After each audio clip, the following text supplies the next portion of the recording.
Hello, football fans, and welcome to week 5 of the Team Rivalry Big Ten preview. I am your host, Cliff Richardson, and this is our commentator extraordinaire, Mackenzie Richardson, up in the window above me. How are things going over there, Mac? Pretty good. Can't believe it's already week 5, but super excited about it. Got some good games this weekend. Oh, yeah. We got all conference games this weekend. We have fewer games to talk about because they're all conference games. I think we have a total of 7 games. Before we get into it, though, let's remind everybody to like, comment, subscribe on the YouTube channel. And, you know what? I just did your part. Hey, where's the website? I don't know this one. Oh, wait. I think it's teamrivalry.com. Dig deep. Obviously. Dig deep. I'm sorry. I tried really hard. Very nice. All right. Where can they find us on the socials? We are obviously right here on YouTube because that's where we show video. But also you can find us on Twitter at rivalryb1g, capital B, capital G. Nice. And we're still looking for that 100 subscribers. You too can get in on the ground floor here. We are at, what are we at? 13 subscribers now. So we don't have very many left. You want to get in there before we run out of spots. That's how YouTube works, right? It is. Yeah. You're only allowed 100. You only get so many spots. Yeah. Big thank you, of course, to everybody who's subscribed already. Yes. I wanted to point out real quick, we released a trash talk video earlier today. It's fantastic, as always. There's a joke in there about MSU that I realized we didn't really flesh out. And I'm not sure if everybody's going to get it. Maybe they will. Maybe I'm being a little too serious on this. But if you get the joke, put it in the comments whether or not you thought it was funny. Because I want to know. I need to know if these jokes work or not. Sometimes they're really hilarious, and sometimes it's like, what are we talking about? Nobody knows. What's going on? To start things off, though, this week, we're going to do what we did last week. We have a trivia question. Mac, this trivia question is for you because I know what it is, and it would be dumb for me to just ask myself the trivia question. And there's only 2 of us. So by process of elimination, it's got to be you. Are you ready? I'm ready. This is a Nick Saban trivia question. Okay. And you know how much I like Nick Saban. He seems like a really nice guy. He does, yeah. He seems good. Yeah. Okay, so Nick Saban was coach at MSU from 1995 to 1999, or was it 1994 to 1999? It was about 5 seasons. About right, yeah. He left MSU after, I don't know, it was kind of actually a lackluster career there, sort of a mid-level team. But his last season is 9-2. He actually leaves. He didn't get fired. They wanted him to stay. He said, no, I'm leaving. 2 questions. 1, where did he go? Where did he go after that? Before he ended up as head coach at Alabama. So he coached 2 teams between MSU and Alabama. What were those 2 teams? LSU and the Miami Dolphins. Oh, very good. Yeah. I didn't think you'd get the Miami one. Oh, yeah. Everyone knows he coached Miami for what, 2 dreadful seasons? It wasn't that great. Yeah. But he didn't get fired, though. He didn't get fired from LSU or Miami. He quit both of those jobs when he finally took the Alabama job. I guess the funny part I thought was that at MSU, they wanted to keep him, and they had heard that he was getting calls from LSU, and he said, no, I'm not getting any calls. And then one day he was gone. Like it was Monday, he said, no, I'm staying. Tuesday morning, he was on a plane. Same thing happened at LSU. Same thing happened at Miami. And now he's been at Alabama since 2007. I think, yeah. Yeah, the same year we lost Lloyd Carr at Michigan and got Rich Rod, who didn't get a fair shake. He was doing something. He was getting somewhere. The offense was good. Offense was good and fast. And fast, yeah. A little too fast. What was anyway. I remember, you remember with the Michigan-Illinois game when it was like 65-67? Yeah. Was it? I think, yes, 65-63 or some nonsense like that. Michigan scores on the first play of the game, and then so does Illinois. Yeah. And then every play after that. And then, and then triple OT. And triple OT, yeah. So the games are getting more important. Now, getting back to week 5 now. The games are getting more important as we're done with all of the non-conference games, moving into the conference games. Now, every game matters as it comes to the conference championship. And then, of course, well, I guess you just have to win 6 games to get to a bowl game. So that doesn't really matter. But obviously, everybody wants to get to that Big Ten championship game. Oh, I just went backwards on my notes. So our first game is Illinois at Wisconsin. And I just lost my notes again because I don't know how to do this. I'm going to move this over here.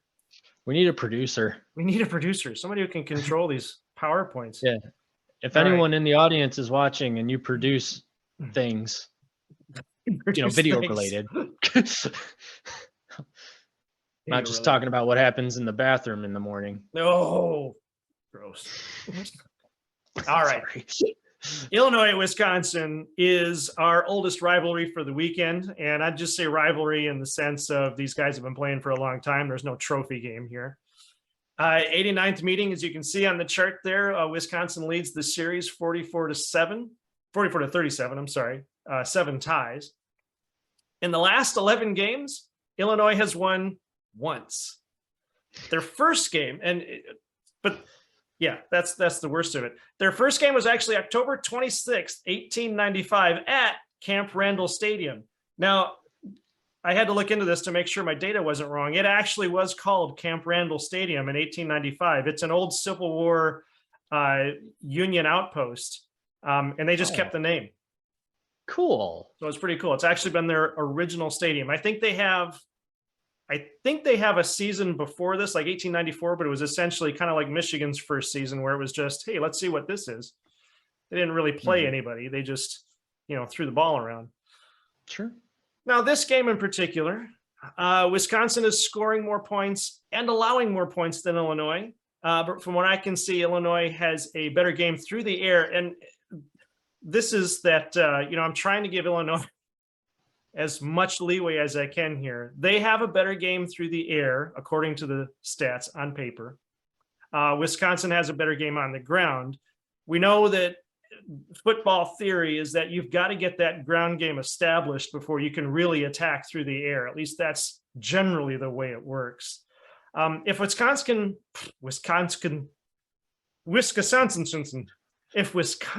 rather, as opposed to those other places I just mentioned, which are real places, nobody should doubt that. They are. If Wisconsin can pound it out on the ground, does Illinois have a chance to get an air game going? I'm sorry. That was completely backwards, wasn't it? But that is what I wrote down. No, that's backwards. If Wisconsin can't pound it out on the ground, no, this just doesn't make any sense at all. I really need to reread my questions when I write them down. Are you asking if Wisconsin can run the ball? Does Illinois have a chance at throwing the ball? That sounds good. Let's go with that. Okay. All right. Well, to answer your question, I don't know. But if Wisconsin was playing, then yeah, they'd just mop the floor with Well, them. it goes without saying it. Obviously. Go Wisconskins. Anyway. Yeah, I think Illinois got a chance at airing the ball out. You're saying there's a chance. I'm saying there's a chance. But, so, I mean, with Illinois, though, I'm really more concerned about whether or not they can keep Wisconsin's running game in check, which is what I think you were trying to say. I mean, Braylon Allen, their running back, is having a pretty solid season so far. Even in last week in the drubbing they took at Ohio State, which was just ridiculous. He still ran the ball for 165 yards and a touchdown.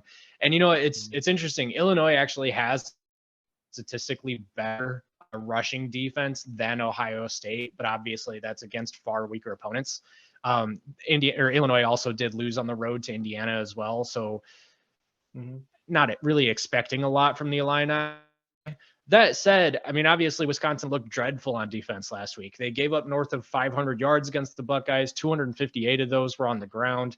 I think this game's going to come down to whoever can establish that running game first with the most consistency. And I expect whoever has the most rushing yards by the end of the game will end up winning it.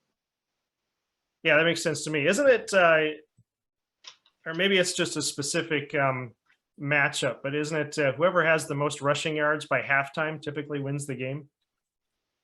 Or is that a That's particular really, matchup?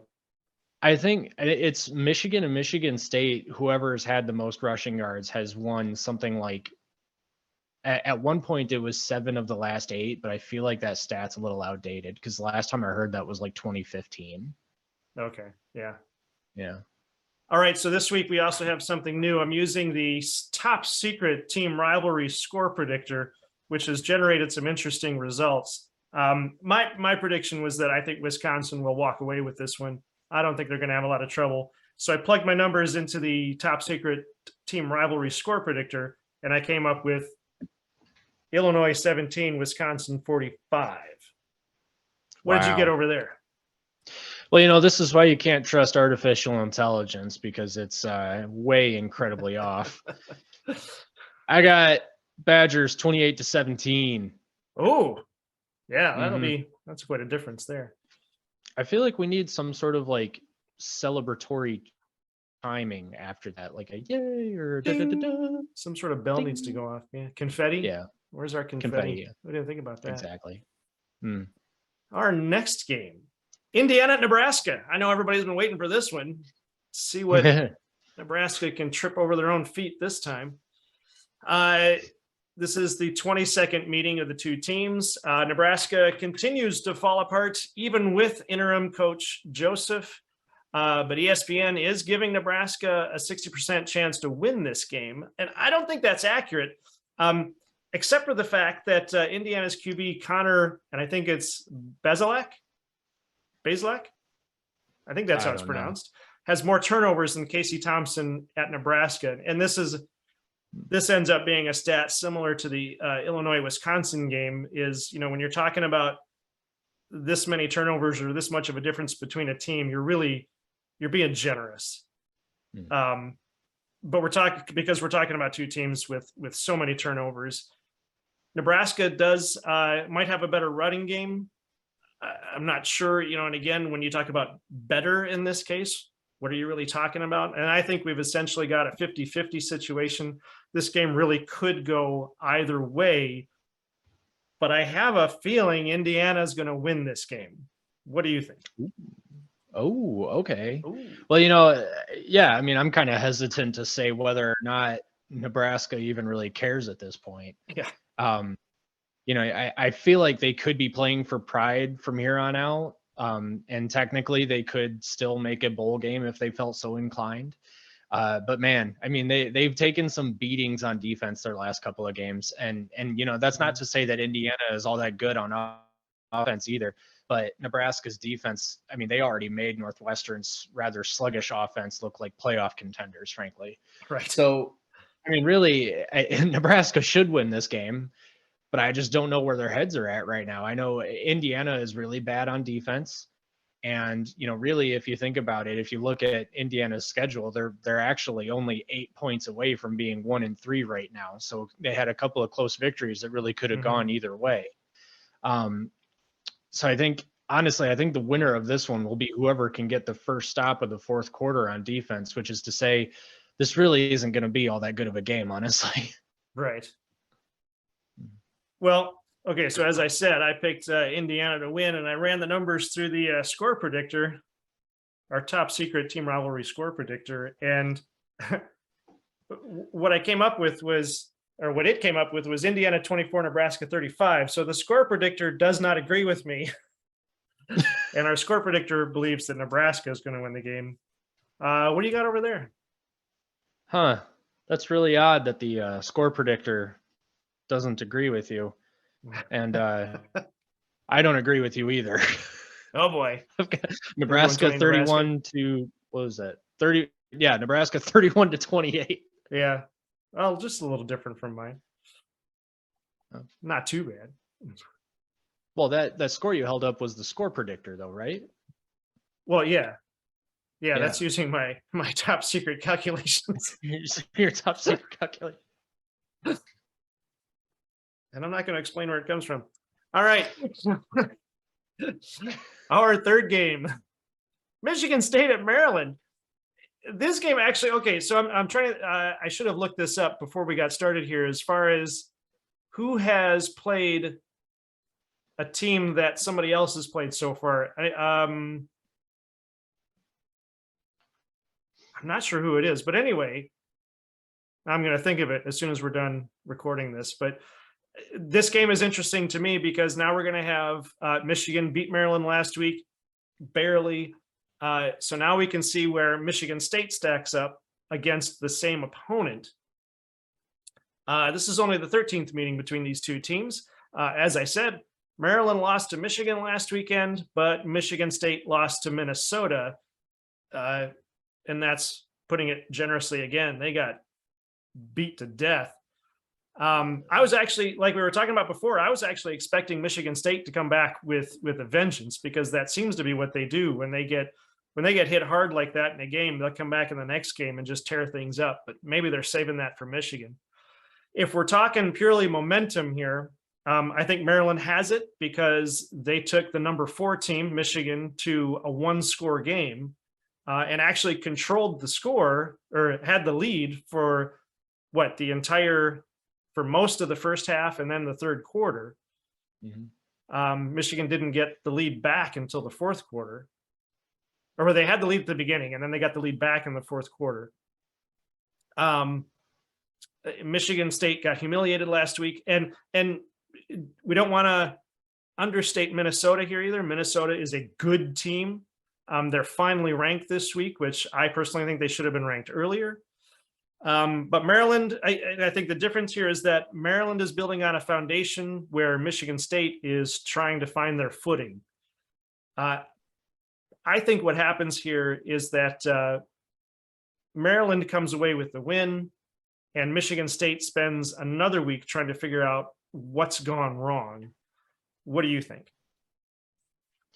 Well, real quick, I want to back up to the Michigan game because actually, so Maryland had the lead 13-10 early in the second quarter, and then Michigan scored a touchdown just before the half to take the lead, and then never relinquished the lead. Oh, that's right. Right. Yeah, they got the lead just before the half. Just before the half, yeah. Which was also sort of a very nerve-wracking part of the game, yeah. Yes, it was. That was a nerve-wracking game. Yeah. but in terms of this game, Maryland and Michigan State, yeah, I mean, I agree. I think Michigan State has to take a long look in the mirror right now and just ask themselves what they want to be on defense. I mean, during the D'Antonio era, that secondary was nicknamed the no-fly zone because they had a really good pass defense. But you know, right now, pretty much anyone can fly whatever they want through that defense. It is an all-fly zone right now. All-fly zone. Everyone can fly here. Yeah. I mean, to me, you know, Maryland's got actually a pretty great chance, I think, of opening this game up early. I mean, we all know how good Tagovailoa is, but you know, even when he got injured, backup quarterback Billy Edwards came in and lit up Michigan's secondary for that last drive of the game. Yeah. Statistically, though, now before you go back into statistics, there is Tagovailoa back this week? Because he was out. I believe that's a game time decision. All right. Yeah. So that's why I mentioned that, though, is that Billy Edwards was also really good, is because I think, you know, no matter which one of them plays, I think if Billy Edwards gets his first start, at least I think it's his first start, but if his first start comes against this Michigan State secondary, that's a really good first start situation for him. He could learn a lot and potentially really gain some confidence. Right. Which would only help Maryland down the stretch even more. But, you know, and honestly, so statistically, though, this is what is kind of interesting about this game is that Maryland's defense is actually not that much better than Michigan State's defense. The difference is, though, and I think will be the difference in this game, is that Maryland's offense has been far more consistent. Michigan State turns the ball over, and yeah, Maryland had a couple of turnovers last week, but against a bad defense, they don't really turn the ball over that much. Michigan State has turned the ball over against pretty much everyone they've played. Actually, they have so far this season. They've had multiple turnovers in every game. Yeah. So, yeah. Right. Yeah, in some critical positions. Yeah. All right, I put my numbers through the top secret team rivalry score predictor, and came out pretty much the way I thought it would on this one. Sometimes it does that. It's not as surprising. So I've got Michigan State 24, Maryland 42 with the win. What do you got? Nice. I guess I wasn't too far off. So I've got the Turtles 38-28. All right. So yeah. Again, that seems to be our theme here. You're a little bit lower on the winner and a little bit higher on the loser. Yeah, I underestimate. It's okay. I think the score predictor is overestimating. Our next game, I lost count which number game this is. Purdue at Minnesota. Now, Minnesota is tearing things up. Actually, this is, okay, I got to back up. This is the 78th meeting between these two teams, our second oldest rivalry for the weekend. They go back to 1894, October 27th, 1894. So they played before Illinois and Wisconsin. In that game, the Gophers actually blanked the Boilermakers 24-0. Just wiped them out. Minnesota remains the only undefeated team in the West Division.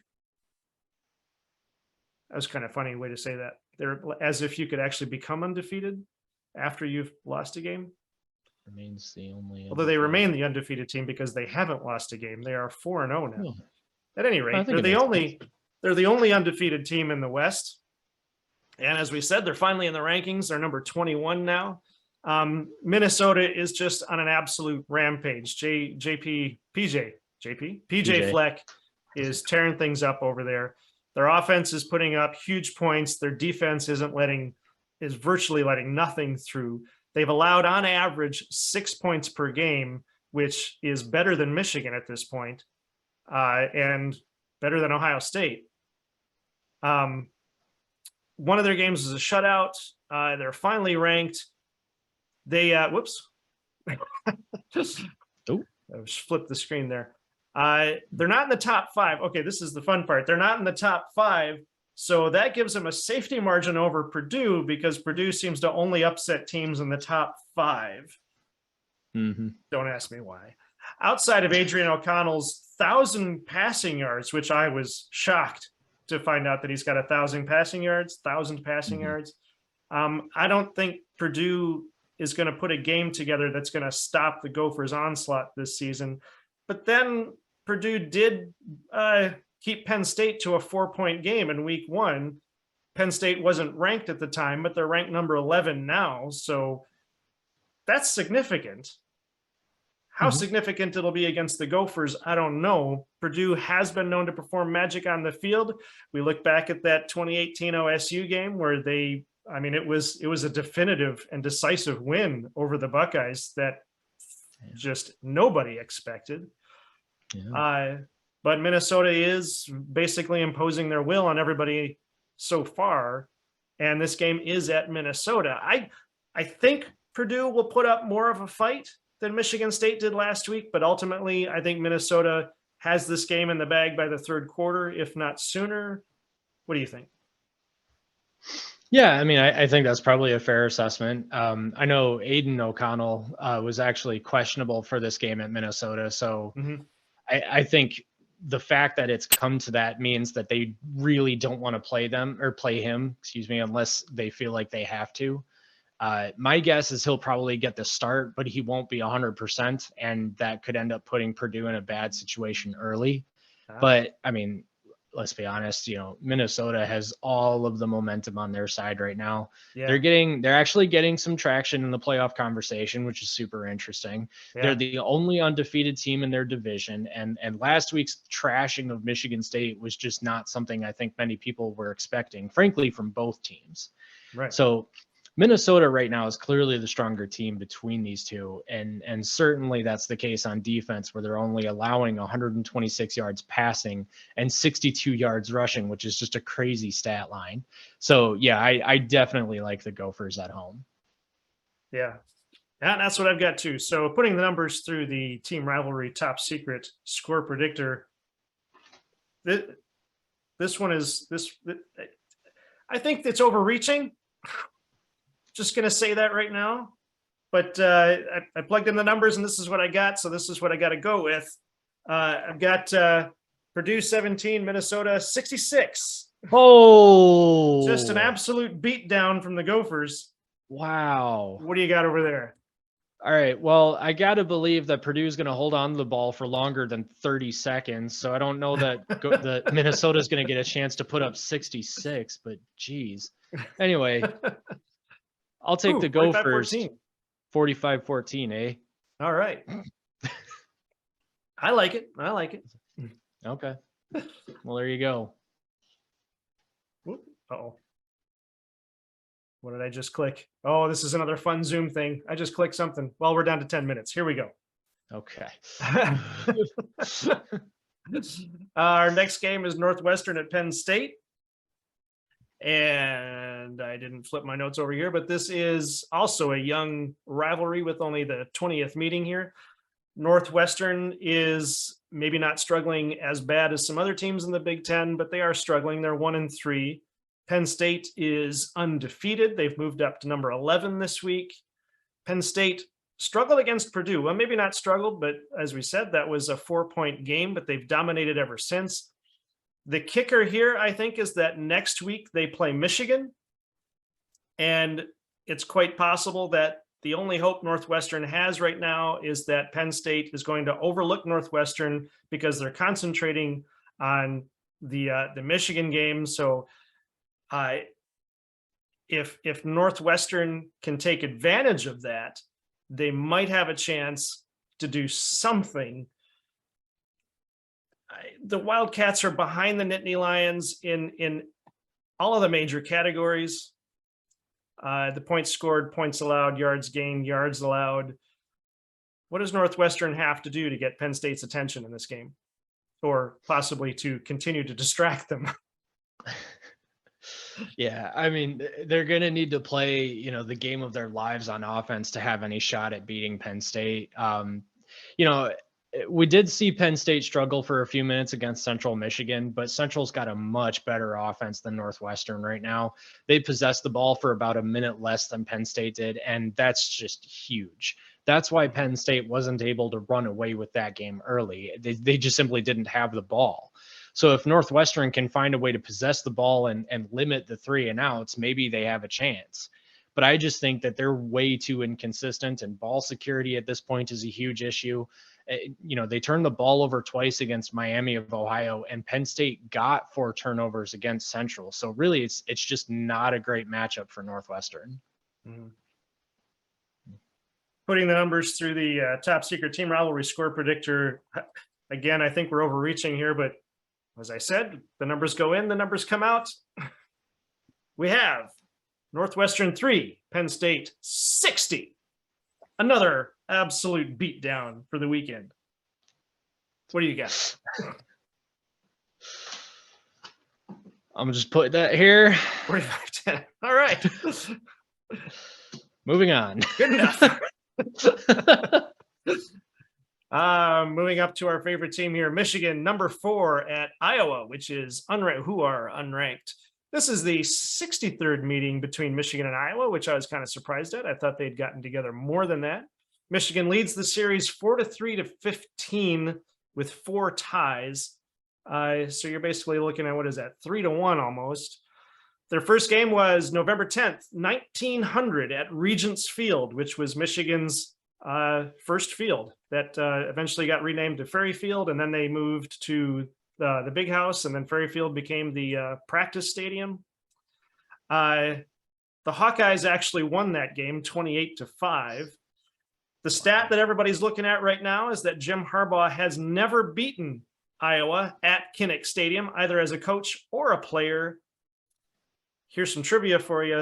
In 1985, Harbaugh is the starting QB. Michigan is ranked number 2. Iowa is ranked number 1, according to the Classic AP. Iowa wins that game 12-10. The next year, 1986, Harbaugh is the QB again. Michigan is ranked number 4. Iowa ranked number 8. Michigan wins 20-17.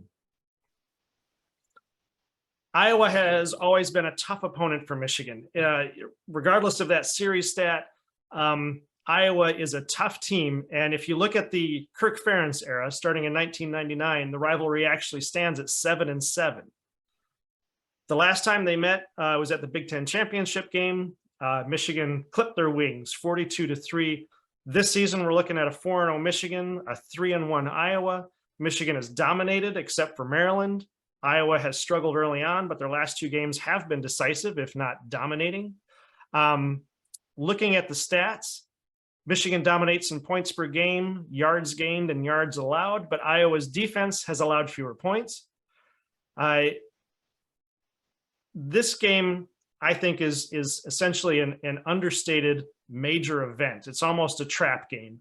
Iowa can stop Michigan's defense. They have that ability, but can Iowa's offense keep it together long enough to actually put some points on the board? What do you think?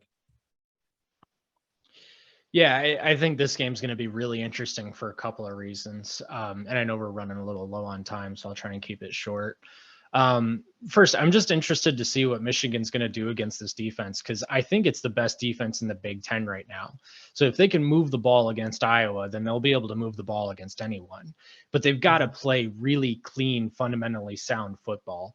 Iowa is so good at taking advantage of mistakes on defense. They had 2 pick sixes at Rutgers, and then that was another game where the defense outscored their own offense. And obviously, this is going to be I'm pretty sure a fairly low scoring game. But that actually plays to Michigan's favor, in my opinion. You know, Michigan loves to run the ball, whether that's with Corum, Edwards, who's going to be back this week, actually. And then obviously JJ McCarthy's scrambling ability. If they establish a run game and get 4 or 5 yards of carry, then there's no need to air it out as much, even if they settle for field goals. Yeah, I mean, I like Michigan's defense against this Iowa offense. So I do think Harbaugh's got a chance to win in a way that would honestly make Bo Schembechler proud, honestly. I do too. I put the numbers through the top secret score predictor, and I came up with one that I think I can agree with. It seems pretty reasonable. We got Michigan 42, Iowa 7. Wow. So you missed that whole low scoring thing that I said. Yeah. I'm gonna take the Battle Weasels 28-10. Well, no, I didn't miss it. This is the score predictor. These are just numbers in, numbers out. Well, you put in the wrong numbers then. All right, I put in the same numbers as everything. All right, we can do this. We're going to our last game, and even though Ohio State is ranked number 3 and Rutgers is unranked, I am looking at this as one of the most important games of it's at least the headliner game of the weekend, because it's number 3 Ohio State. And that's what makes it a number 3. And actually, if Ohio State were to get upset in this game, I think their playoff hopes are dashed. If not, their chance of getting to the championship game, the conference championship game. Having said that, I think we're looking at a very lopsided event. We've had some fun at the Rutgers expense. Again, if you saw the Trash Talk video today, we included some jokes in there on them. The loss to Iowa, though, was actually kind of unexpected. I think we both thought that Rutgers was going to beat Iowa, but that was not the case. Given that Ohio is an unstoppable, monolithic steamroller of a team, their next 8 games don't look to be all that difficult, except possibly for Penn State and Michigan.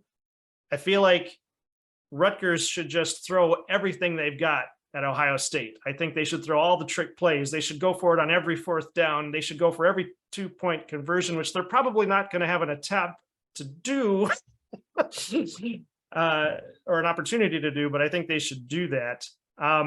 The one point of light in the cave of despair is that Rutgers has allowed on average fewer yards than Ohio State, but I really don't think that's going to matter. What do you think? Yeah, I mean, I really want to have a lot to say about this game, other than, you know, Rutgers does have a relatively decent defense, but I thought Wisconsin's defense was pretty good too. And look what Ohio State did to them. You know, there's a universe where Rutgers plays an interesting game of keep away if they can keep their offense on the field. But I just think Ohio State's offense is too overpowered to do it. And I foresee Ohio State winning a pretty easy game here. All right. We are almost out of time. I've got, through the score predictor, Rutgers 3, Ohio State 77. What do you got? I'm going to take the nuts. 45-14. All right. That's going to do it for us, folks. We're trying to get us out of here before Zoom cuts us off. This has been Team Rivalry's Week 5 preview. Mac, take us out. You just did. This is Team Rivalry. All right. That's good. We got it. That's great. Yay. Hey, football. Have a good weekend, everybody. We still have time, apparently. I would have thought we'd been cut off by now. Maybe we have been. Maybe we're just talking to each other. That's 4 seconds. 3, 2, and here we go.